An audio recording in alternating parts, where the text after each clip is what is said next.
وكل أمر حكيم أمرا من عندنا إنا كنا مرسلين رحمة من ربك إنه هو السميع العليم. وعن عائشة رضي الله عنها قالت لعن رسول الله صلى الله عليه وسلم زائرات القبور اتخذوا قبور انبیائهم مساجد. رواہ مسلم احمد. ہر قسم کی ہم بڑائی اور کبریائی، ثنا اور خوبی، تعریفات اور تسبیحات اللہ تبارک و تعالی کے لیے ہے، جس رب العالمین نے ہمیں اور آپ کو ماہ شعبان المعظم کی 14ویں تاریخ میں داخل کیا، یعنی آج 14 شعبان المعظم 1443 ہجری ہے. میرے دوستو، بزرگوں اور ساتھیوں، ماہ شعبان المعظم یہ وہ مہینہ ہے جو ہمیں رمضان المبارک کی اطلاع اور خبر دیتی ہے.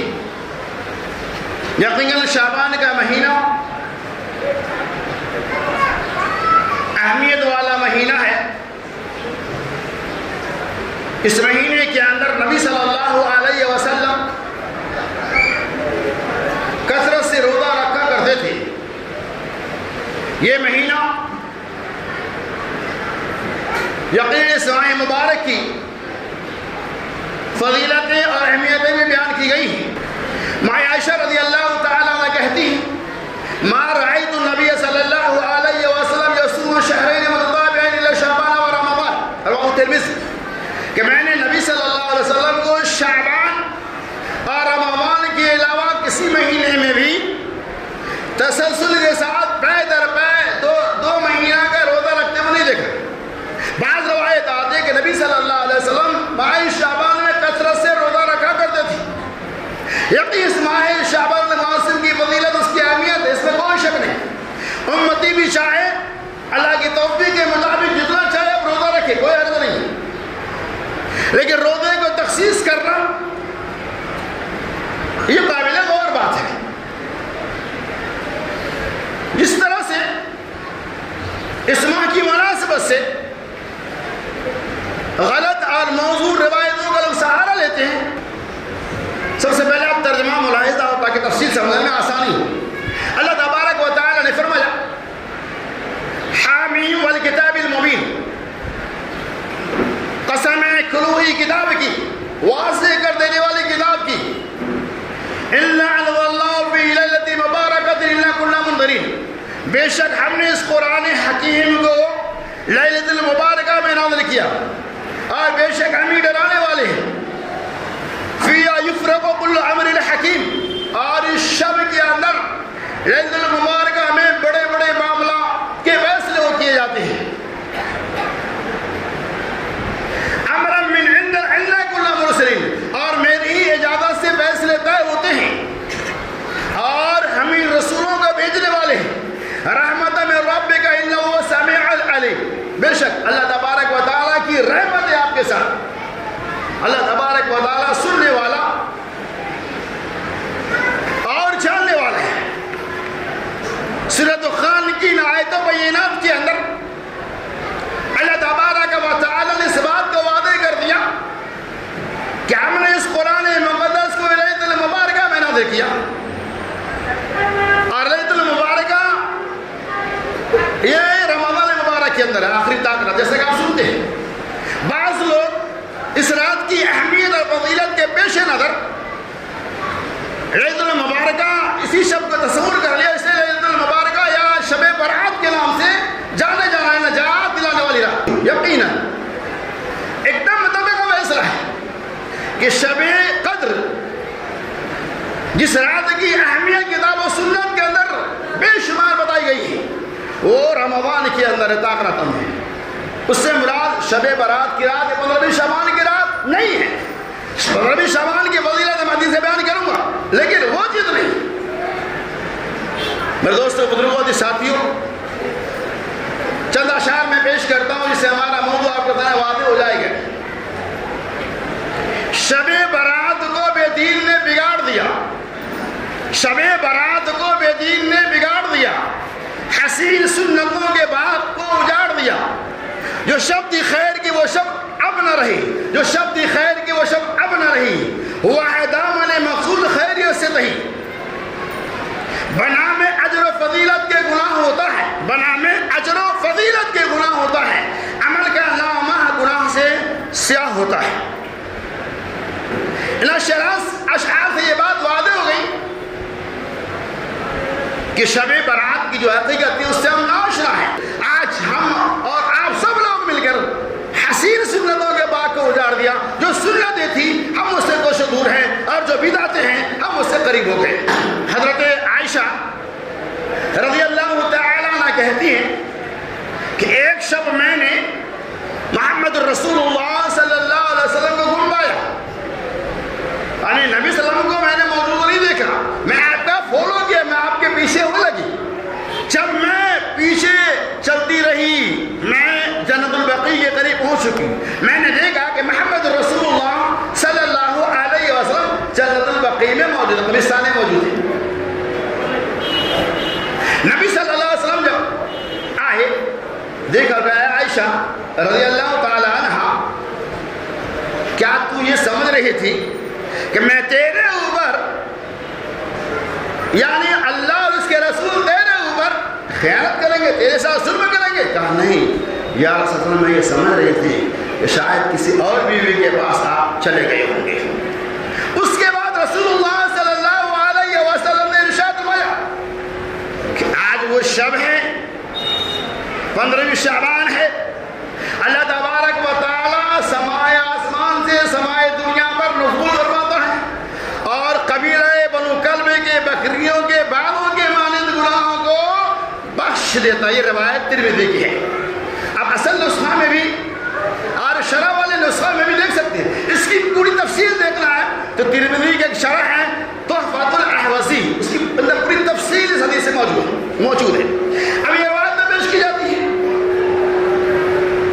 لیکن اس روایت پہ کلام ہے، یہ روایت صحیح ہے کیسے؟ اس طرح سے اسی جہاں یہ روایت نقل کی گئی ہے اسی کے اندر یہ بات بھی موجود ہے۔ صاحب ترمذی تو اس روایت کو نقل کرنے وہ کہتے ہیں سمعت الامام البخاری ھذا حدیث ضعیف، میں نے امام بخاری رحمۃ اللہ علیہ سے اس حدیث کو ضعیف کہتے ہیں، سنا ہے یہ روایت صحیح نہیں، یہ روایت جس سلسلے میں پیش کی جاتی ہے صحیح نہیں۔ مغفرت تو اللہ تبارک و تعالیٰ کی طرف سے رد ہوتی ہے، لیکن اس رات کی مناسبت سے اس روایت کے ذریعہ سہارا لے کر اس کی فضیلتیں بیان کرنا، اس سے متعلق سمعت البخاری ھذا ضعیف، میں نے امام بخاری اس حدیث کو صحیح کہتے ہیں سنا۔ لوگ ضعیف روایتوں کو سہارا لیتے لیکن صحیح روایت کی طرف عمل کیوں نہیں کرتے؟ اور ایک روایت اور ہی پیش کی جاتی ہے کہ جو حضرت علی رضی اللہ تعالیٰ عنہ کی طرف منسوب کیے جاتے ہیں کہ علی رضی اللہ تعالیٰ عنہ کہتے ہیں قوموا لیلہا وصوموا یومہا، کہ تم 15ویں شعبان کہ شب میں قیام کرو اور دن میں روزہ رکھو۔ یہ روایت علامہ البانی رحمۃ اللہ علیہ نے اور دیگر محدثین نے موضوع قرار دیا ہے۔ اس روزے کی فضیلت بھی بیان کی جاتی ہے بے انتہا۔ پھر اللہ تبارک و تعالی ہمیں اور آپ کو صحیح سمجھ کی توفیق رفیق عطا فرمائے۔ اور چلیے صحیح روایت ہی موجود ہے۔ رسول اللہ صلی اللہ علیہ وسلم نے ارشاد فرمایا 15ویں شعبان کی شب اللہ تبارک و تعالی، غور سے آپ سنیں مجھے پر حوالہ لیا ہوں تاکہ کسی بھی طرح کا تھوڑا اس سلسلے میں مغالطہ نہ ہو۔ حضرت رسول اللہ صلی اللہ علیہ وسلم 15ویں شعبان کی رات پوری مخلوق کی طرف اللہ تبارک و تعالی نظر رحمت سے دیکھتا ہے۔ کیا پوری مخلوق کی طرف اللہ تبارک و تعالی نظر رحمت سے دیکھتا ہے، اور مشرک اور کینہ پرور کے علاوہ تمام لوگوں کو بخش دیتا ہے۔ دوسرے ترمذی اور بہقی ابن حبان کی روایت ہے، دوسری روایت آتی ہے کہ اللہ تبارک و تعالی مومنوں کو بخش دیتا ہے اور کافروں کو ڈھیل دیتا ہے۔ علامہ البانی رحمۃ اللہ علیہ نے اس حدیث کو صحیح قرار دیا ہے۔ یہ حدیث صحیح مطلب کیا ہوا؟ 15ویں شعبان کی فضیلت ہے۔ کیا فضیلت ہے؟ اللہ تبارک و تعالی پوری مخلوقات کے طرف نظر کرم کرتا ہے، نظر رحمت سے دیکھتا ہے، اور کیا کرتا ہے؟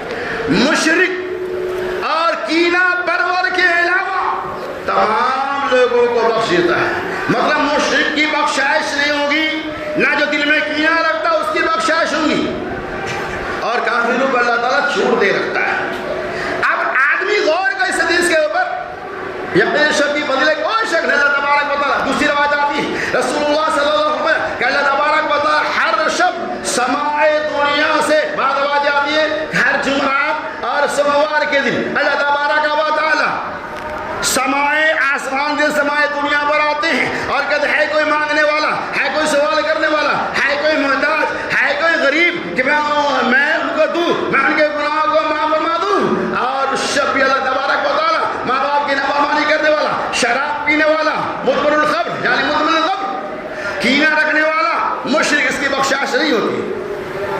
ابو داؤد کی روایت ہے جمعرات اور سوال کی. اس کے علاوہ اور بھی روایت آتی ہے اللہ تبارک ہر شب یہ اعلان کرتا ہے. تو بہرحال اس میں کوئی شک نہیں. 15 شعبان کی صحیح روایت یہ ہے کہ اللہ رب اللہ آتا ہے اور مشرک کینہ پرور کے علاوہ تمام لوگوں کو بخش دیتا ہے.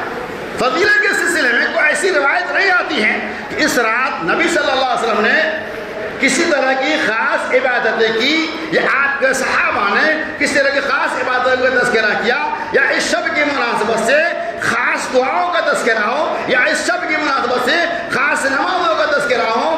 آج لوگوں نے معلوم 12 رکعت نماز کو بھی گڑھ لیا کہ آج کی شب میں 12 رکعت نماز ہی پڑھی جائیں. اس تمام چیزوں کا دلیل نہیں. اور بعض لوگوں نے آج کی شب کی نماز کا نام ہزاری اور لکی نماز رکھ دیا کہ ہزاری نے صلاۃ الالفیہ صلاۃ الرغائب وغیرہ.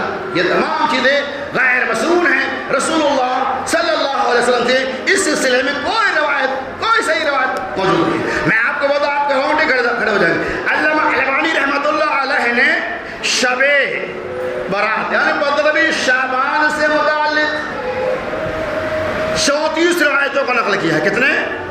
34. ان 34 روایتوں کے اندر موضوع, ضعیف, منکر اور بعض صحیح روایتیں بھی ہیں. اس سلسلے میں لوگوں نے بہت ساری باتوں کو کر کے پیش کیا جو سنت کے مطابق نہیں ہے, جو خلاف شرع ہے. اللہ تبارک و تعالیٰ تمام بھائیوں کو صحیح سمجھ کی توفیق رفیق رحمت. اسی طرح سے 15 شعبان کے روزے سے متعلق جو روایت ہے وہ بھی صحیح نہیں. اگر وہ صحیح روایت میں جو عمل کرتے ہیں وہ سمجھے کر, لیکن 2 روزے تو نہیں, ایک روزے کا تذکرہ آتا ہے صحیح روایت نہیں, لیکن ہم 2 روزہ رہتے. بہرحال خلاصہ کلام یہ ہے اس شب کی مناسبت سے اللہ مالکہ 2 روایتوں کے علاوہ ساری روایتیں موضوع ہیں, یا تو ضعیف ہیں یا تو منکر ہیں, صحیح روایتیں نہیں. اس رات کی یقین فضیلت ہے, بس فضیلت ہے. اللہ تبارک و تعالیٰ اس کا مقام دیا تو کوئی شک نہیں, لیکن اس کی فضیلت سے متعلق کسی طرح کی خاص عبادت یا دعاؤں کا تذکرہ کتاب و سنت کے اندر موجود نہیں. اور چلتے ہیں آگے کہ اس شب کو لوگوں نے شب برات کہا, جس کے لفظی معنی ہی برات یعنی چھٹکارے کی رات آتے ہیں. یعنی بعض لغات کے اعتبار سے برات کے معنی چھٹکارے کے الگ تھلگ ہوتے ہیں, لیکن برات کا معنی قرآن سے پوچھیں گے تو بیزاری کے معنی آتے ہیں. اور شیعان علی نے بھی برات کا معنی بیزاری کا استعمال کیا ہے. اور شیعان علی کا عقیدہ یہ ہے 15 شعبان کو امام مہدی علیہ السلام کا ظہور ہوگا, یعنی ان کی ولادت و سعادت ہوگی, وہ دنیا سے 15 شعبان کے اندر ہی آئیں گے. الگ الگ قائد کے لوگ اس سلسلے میں موجود ہیں اور انہوں نے یہاں بیان کیا کہ شیعان علی کے علاوہ جتنے لوگ ہوں گے سب سے اپنی بیزاری کا اظہار کریں گے, کہیں گے میں تم سے بیزار ہوں, میں تم سے الگ تھلگ ہوں. اس طرح سے شب برات کے معنی ہے. ہم کیا معنی لیتے ہیں؟ نجات کی رات. یقیناً اب یقین مانو ليلۃ مبارکہ کی جگہ پہ ليلۃ برات کا استعمال کرنا اور اس سے اس کا مشابہت کرنا یہ کسی بھی طرح سے کسی بھی زاویے سے صحیح نہیں ہے. آج کی شب دیکھو کیا ہوتا ہے, چلو جو ہمیشہ جاگتے ہیں وہ جاگے کوئی مسئلہ نہیں, 15 شعبان کو جاگنا رہا, ایسا نہیں. جو لوگ عادی ہیں نماز روزہ کرنے کا, رات میں نوافل کا اہتمام کرنے کا, تہجد پڑھنے کا, روزہ رکھنا وہ رکھے کوئی مسئلہ نہیں. خاص طور سے اسی کو تصور کر کے کرنا یہ صحیح نہیں, ورنہ جو رکھتا ہے ہمیشہ وہ رکھ سکتا ہے, اس کے لیے کوئی مسئلہ نہیں, کوئی حرج کی بات نہیں. اور اس شب میں کیا ہوتا ہے؟ قبروں کی زیارت ایک عام رواج ہے اور مقصد یہ ہوتا ہے اس سے ہماری نجات مل جائے گی. اور بعض لوگ تو اس کا نام کیا رکھا ہے معلوم آپ کو, مردوں کی عید. مردوں کی عید ہے. اس شب میں مردوں بالکل شریعت مطہرہ کے بالکل خلاف ہے. قبروں کی زیارت عورتوں کے لیے حرام ہے. ماں عائشہ رضی اللہ تعالیٰ عنہ کہتی لعن رسول اللہ صلی اللہ علیہ وسلم زائرات القبور. اللہ کے رسول صلی اللہ علیہ وسلم کی لعنت تو ایسی عورتوں کے اوپر جو قبروں کی زیارت کرتی تھا. قبور انبیاء مساجد, جو انبیاء کے قبروں کو سجدہگاہ بنا لیتی. ماں عائشہ, یہ روایت مسلم احمد کی, ماں عائشہ رضی اللہ تعالیٰ عنہ کہتی ہیں اگر مجھے اس بات کا خدشہ نہ ہوتا, ڈر نہ ہوتا کہ محمد صلی اللہ علیہ وسلم کے قبر کو آپ کی امتی سجدہگاہ بنا لیں گے تو میں آپ کی قبر بے شک کھلی ہوئی جگہ پہ رکھتی. لیکن مجھے ڈر تھا, خطرہ تھا کہ پچھلے امتوں کی طرح سے کہیں امت محمدیہ بھی محمد رسول اللہ صلی اللہ علیہ وسلم کی قبر مبارک کو سجدہگاہ نہ بنا لے, اسی لیے آپ کی قبر مبارک کھلی جگہ پہ نہیں ہے. لیکن آج دیکھیے لوگوں کے ذہن و دماغ میں یہ بات کیوں نہیں گھستی ہے کہ جب عورتوں کو قبروں کی زیارت کرنا ہی منع ہے تو عورتیں کر آتی ہیں, کتنی بھیڑ بھاڑ ہوتی ہے آپ دیکھو, اور انسانوں کا چکر لا کر معلوم پڑ جائے گا. اور یہ کہاں سے دلیل ہے, اور سنیے اللہ اکبر. قرآن نے کہا تنزل الملائکۃ والروح, اللہ تبارک و تعالیٰ کی طرف سے فرشتے اور روح اترتے نہ. اب یہاں مراد کیا لیا؟ تنزل الملائکہ سے مراد فرشتوں کی جماعت, اور روح سے مراد مردوں کی روح لیتے ہوئے قرآن نے استدلال کر دیا کہ قرآن نے کہا کہ آج کی شب یعنی شب برات میں اللہ کی طرف سے فرشتوں کا نزول ہوتا ہے, والروح, اور مردوں کی روحیں بھی آتی. استدلال بالکل ہی غلط ہے. صحیح کیا ہے کہ شب قدر میں اللہ تبارک و تعالیٰ کی طرف سے فرشتوں کا نزول اور روح, اور روح سے مراد یہاں جبرائیل امین آتے ہیں اور فجر طلوع ہونے تک ایمان والوں کے لیے خیر کے لیے دعائیں کرتے رہتے. یہاں روح سے مراد جبرائیل امین ہیں, اور ہم روح سے مراد کیا لیتے ہیں؟ مردوں کی روحیں. اور عقیدہ بھی یہ ہے چلو آج مردوں کے بخشائش کی شب ہے, پوری رات جاگو اور ہماری روحیں ہمارے بیچ آئیں گی, زیارت کر کے چلے جائیں گے, ان کا استقبال کرو. یہ ہندوؤں کا عقیدہ. اگر روحیں جانے کے بعد واپس نہیں آتی, اس سلسلے کا عقیدہ رکھنا یہ عقیدہ باطلہ ہے. لہذا اللہ سے کہ ایسے عقیدہ باطلہ سے ہمیں اور آپ کو, تمام مسلمین مسلمات کو ہمیشہ اجتناب کرنے کی توفیق رفیق عطا فرمائے. تو کیا ہوتا ہے؟ تنزل الملائکۃ والروح. اسی سلسلے میں کیا کرتے ہیں لوگوں کی سمجھ دیکھیے, ذرہ برابر فکر نہیں کرتے. دین کے معاملہ میں جیسا تیسا چلے گا, کوئی بات ایسا نہیں ہے. دین کے معاملہ میں ہمیں ہمارے قدم کو بھوکوں پہ چلانا ہے. ایسا نہیں کہ دین کے معاملہ میں جوائے کرتے چلو, ایسا نہیں. دین کے معاملہ میں غور و فکر کریں, تدبر کرنا نہایت ضروری ہے. آپ دیکھتے ہو ایک شعبان, آج 14 شعبان ہے, ایک دم قرآن خوانی کا دھواں دھاڑ بارش ہو رہا ہوگا, ایک دم آج قرآن پڑھنے والے کم بڑھ جائیں گے اور مردوں کی تعداد بڑھ جائے گی. کیا سنت مبارکہ ہے؟ کیا آپ صلی اللہ علیہ وسلم نے ایک شعبان سے لے کر 15ویں شعبان کے اندر تک مردوں کو نام سے قرآن خوانی کرا کر ان کو بخشایا؟ ایسا کوئی مسئلہ. کیوں ایسا کرتے ہیں؟ اس کی وجہ یہ کہ تنزل الملائکۃ والروح, کہ آج کی شب اللہ تبارک و تعالیٰ کی طرف سے روحیں آتی ہیں, لہذا ان کے نام سے قرآن خوانی کرے, ان کے نام سے اور دیگر جو رسم و رواج ہیں, جو سماج اور معاشرے کے اندر چال چلن چل رہا ہے, ان کے لیے کرو. سب کچھ صحیح نہیں. یقیناً قرآن سے محبت کرنا, قرآن کو پڑھنا, قرآن کو پڑھنا بہت ہی بڑھیا عمل ہے. عقیدہ یہ رکھا جاتا, پڑھایا جاتا ہے کہ اگر مردوں کے نام سے قرآن خوانی نہیں کرائیں گے تو ان کی روحیں زمین و آسمان کے بیچ معلق رہتی ہیں. اس طرح کی بدعقیدیوں کو لوگ پھیلاتے ہیں. لہذا اللہ سے دعا کرتا اللہ تبارک و تعالیٰ کے تمام رسم و رواج اور جو بھی بدعقیدگیاں سماج اور معاشرے کے اندر دین کے نام سے پھیلائی گئی, اللہ تعالیٰ ان تمام غلط رسم و رواج سے ہمیں اور آپ کو, تمام مسلمین اور مسلمات کو ہمیشہ کے لیے اجتناب کرنے کی, بچنے کی توفیق رفیق عطا فرمائے.